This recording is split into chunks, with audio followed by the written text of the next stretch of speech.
Assalamualaikum warahmatullahi taala wabarakatuh dan salam sejahtera. Selamat kembali ke siri Micro Learning Digital Lean Management. Di dalam modul ini, saya akan menerangkan lebih lanjut berkenaan tentang prinsip-prinsip asas dalam sistem pengurusan Lean. Tuan-tuan dan puan-puan yang dihormati, apabila kita berbicara berkenaan tentang sistem pengurusan Lean, kita tak dapat lari daripada ilustrasi Lean House yang mana ini adalah gambaran kepada nilai-nilai dan prinsip yang dipegang di dalam Lean. Bentuknya berbentuk rumah. Dan kalau kita boleh tengok tuan-tuan dan puan-puan, lantainya adalah stability dan standardization. Tiang serinya adalah berdasarkan prinsip just in time dan build quality in. Dan bumbungnya yang memayungi rumah itu adalah Honshin Kanri. Jadi, saya akan menerangkan lebih lanjut berkenaan tentang prinsip just in time, build quality in dan standardization. Honshin Kanri di sini merujuk kepada policy deployment atau ianya mempunyai persamaan dengan management by objective, salah satu teknik pengurusan daripada barat, yang mana ini adalah teknik komunikasi di dalam syarikat bagaimana kita mahu memberi tahu kepada keseluruhan organisasi apa matlamat yang perlu dicapai di dalam syarikat. Sebenarnya kita boleh lihat ia melindungi customer value, nilai-nilai kepada pelanggan, iaitu ia akan memberi kepada kos yang terbaik, masa yang tepat dan kualiti yang terbaik. Saya akan menerangkan lebih lanjut berkenaan stability dan standardization sebagai lantai ataupun foundation kepada Lean House. Tuan-tuan dan puan-puan, apabila kita berbicara berkenaan tentang Lean House, pada tapaknya adalah keseragaman. Maknanya, sebelum kita dapat melakukan apa-apa penambahbaikan, kita perlu memastikan bahawa proses berkenaan seragam. Barulah boleh kita membuat penambahbaikan. Tanpa keseragaman, adalah mustahil untuk kita buat penambahbaikan. Untuk memulakan keseragaman ini, di dalam Lean terdapat beberapa teknik, iaitu 5S dan Visual Control. Mungkin kita pernah dengar berkenaan 5S, yang mungkin sebelum ini kita menganggapnya sebagai housekeeping method. Sebenarnya 5S ini adalah lebih daripada housekeeping teknik. Ia menyediakan platform pengenalan kepada standardization.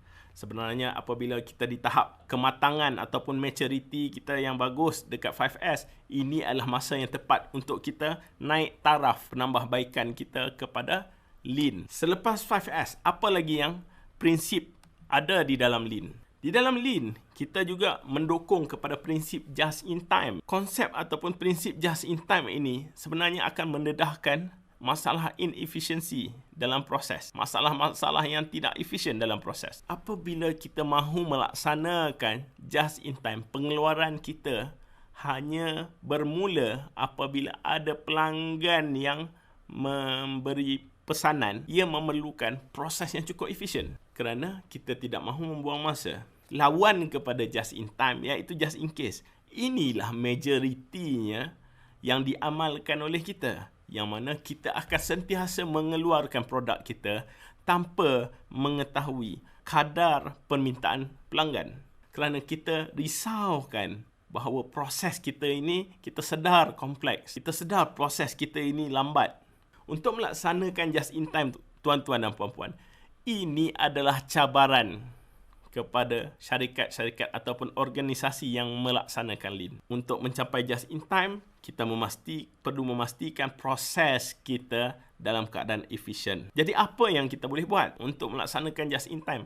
Terdapat beberapa teknik. Kita boleh melakukan analisis takt time. Kita melihat kepada kadar masa pengeluaran dan kita against dengan masa maksima yang diperlukan. Kita juga boleh lakukan analisa pembaziran di dalam proses. Menurut 7 jenis pembaziran di dalam Lean, apakah jenis pembaziran yang ada ataupun di mana pembaziran itu yang kita boleh hapuskan. Maka secara tidak langsung kita akan meningkatkan efisiensi di dalam proses. Dan yang terakhir, kita juga boleh menggunakan teknik Kanban iaitu menggunakan sistem visual untuk berkomunikasi antara permintaan dan pengeluaran. Ini adalah contoh-contoh teknik yang boleh digunakan pakai di dalam just in time.